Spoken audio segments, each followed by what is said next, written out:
Well, good morning, everybody. Well, today's the big day.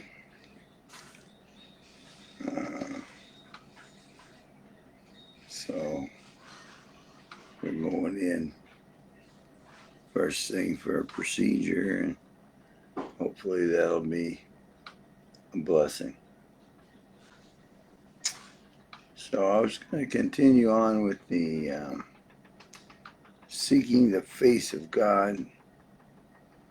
What does that mean when I say that? What do I think of when I say I seek the face of God? So in here in Psalms 27, 7 says, "Hear, O Lord, when I cry with my voice, and have mercy upon me, and answer me. When thou sayest, Seek ye my face, my heart said unto thee, Thy face, Lord, will I seek." Morning, Brother McTaggart. So, hide not thy face far from me. Put not thy servant away in thine anger. Thou hast been my help. Leave me not, neither forsake me, O God of my salvation. When my father and mother forsake me, then the Lord will take me up. Verse 14, wait on the Lord and be of good courage. He will strengthen thine heart. Wait, I say, upon the Lord.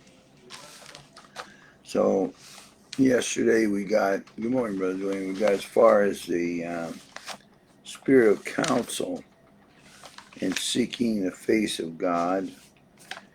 The spirit of counsel, which is in Isaiah 11, it said it came upon him, the spirit of counsel. Verse 2. And the spirit of counsel, it helps you to realize that when you listen, it's better. You take into consideration what's being said, and you can apply this anywhere you are, really. Spirit of counsel, you could be sitting with a group of people and somebody's talking away, and you could be considering, a lot of things. Well, that person is talking, and good morning, Brother Dwayne, and not necessarily make a hard, fast connection, or sitting in the council of the church, listening to the psalms and the hymns, spiritual songs. That's all part of the spirit of counsel, and you can be able to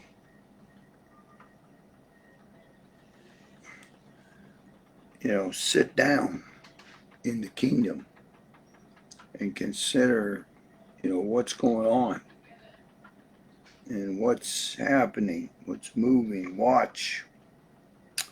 So it's quite an accomplishment. But the next thing that goes along with seeking the Lord, or seeking the face of God, is the spirit of might. And it's found in Isaiah 11, again, verse 2. It says, the spirit of counsel and of might. Now, morning, Brother Rod, if you go to Genesis, this is where it gets real interesting here. Genesis 1. After the fourth day, this when we move into the next one, the next day, he said, verse 19 of Genesis 1, the evening and the morning were the fourth day. And God said, let the waters bring forth abundantly the moving creature that hath life, and fowl that it may fly upon the earth and the open firmament of the heaven. Just a second. Hey, honey. Hey, hon. Yeah. Do you mind if I just rest? No, rest up. Okay. Yeah. I'm in Bible study. I'll call you after. Oh, okay. All right. Okay, bye. So, a moving creature that hath life, and fowl that is above the earth, upon the firmament of the heaven. And God created great whales and every living creature that moveth, which waters brought forth abundantly after their kind, and every winged fowl after his kind. And God saw that it was good. God blessed them, saying, be fruitful and multiply, and fill the waters of the seas, and let fowl multiply in the earth. And the evening and the morning were the fifth day. Now this is interesting. If you look at the waters as a, good morning, Sister Rebecca. If you look at the water, Sister Anna, good morning. If you look at the waters as a picture of your mind, by the time you get here on the fifth day, that's when you begin to discover the magnitude of what goes on inside your mind. You know, we had, first of all, the Spirit of God move on your mind with light, and then he divides the waters from the water, showing that God's thoughts are not the same. It's good to know. Then he went to the third day where he divides the seas. Dry land appears. This is when he separates the mind even further, showing that it's not all I'm going to serve the Lord. You know, there has to be dry land. There has to be a place where breath, you know, where there's life and breath. And then that extreme separation there. And then the time we get to the fifth day, then we're talking about these creatures that live in the waters. And I thought that was interesting when I first thought about this, how that waters were there from the beginning, but there wasn't life in them until the fifth day. And to me, that just lets us know that there's a lot of things going on inside of us that we may not be aware of.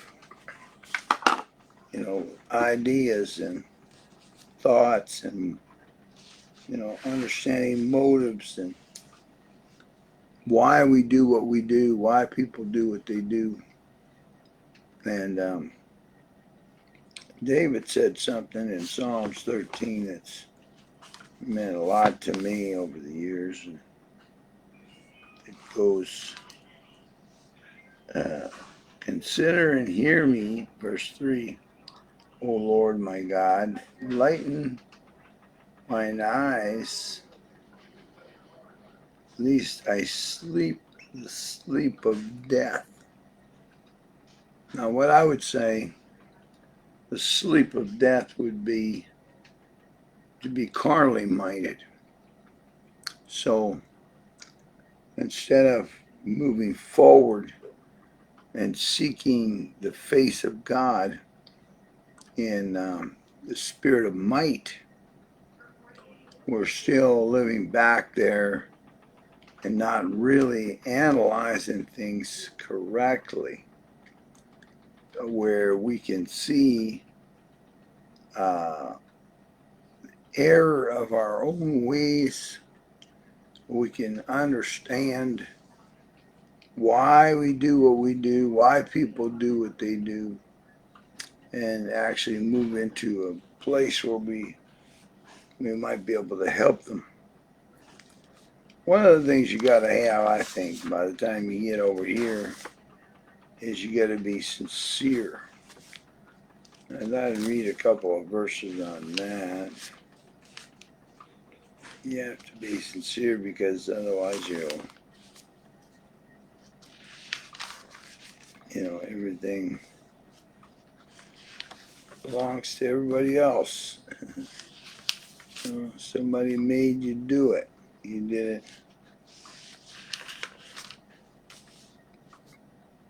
And there's a scripture in Philippians chapter 1. Let me read something here.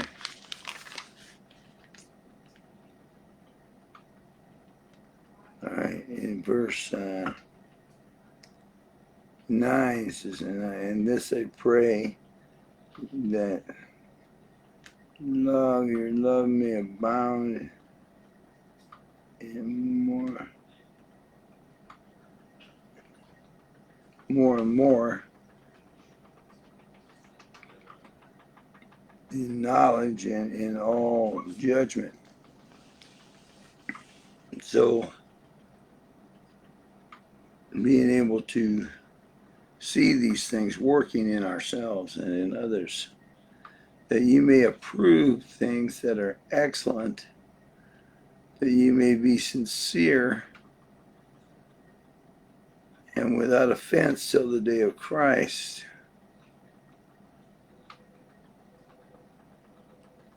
So it's one of the words that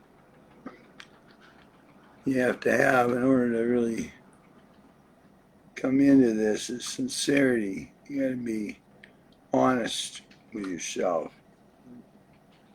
To be not honest with yourself, and I want you to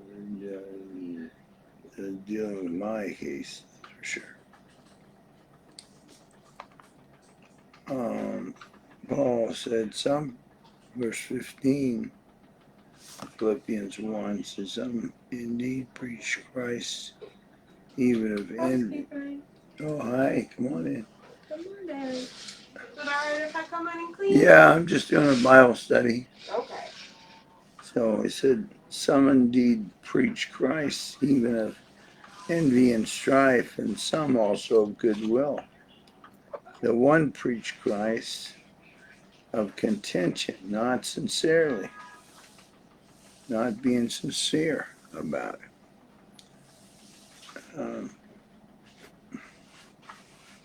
He said, to add affliction to my bonds, and the other of love, knowledge, that I may not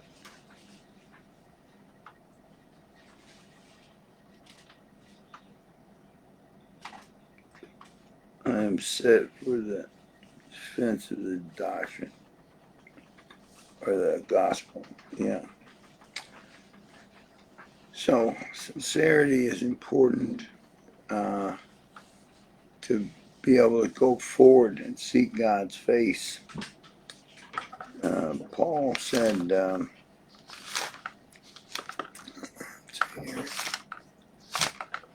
Peter, 1 Peter 2, he said, verse 1, Wherefore, laying aside all malice and guile and hypocrisies and envyings and all evil speakings, as newborn babes desire the sincere milk of the word, that you may grow thereby. The milk of the word. So, getting the real substance out of this is that God is recreating us as we seek His face. We're being changed. We're learning more about His ways, how He thinks. 2 Corinthians chapter 3 says, verse 18, but we all with open face. In other words, we're not stuck yet. We haven't arrived. Come on in. Our personality and our spirit is developing. Did you come in to say hello? I did. I wanted to come see you last night, but my case didn't get done till like 1:45. And I figured you'd be sleeping. Probably, yeah. So I'm glad you came by. I'm just doing a Bible study here. You got a couple of minutes? Yeah. Okay. So he said, open face. That means being honest about with yourself. So your face is like your person, your personality. So what he's saying here is you seek God, you'll be a better person. You'll grow, become more of a caring, more of an understanding person. You'll understand yourself better, which means that you can regulate your behavior a little better, and you'll understand others so that you might be able to help them meet their needs. So we keep in other words, we're not developing a persona that we're stuck with. And like an actor on a stage or something, we're actually changing. Oh, that sounds like my doctor. I'm going to have to go, you guys. All right, see you later. Cut that one short. Good morning. God bless you. I know that you guys share the same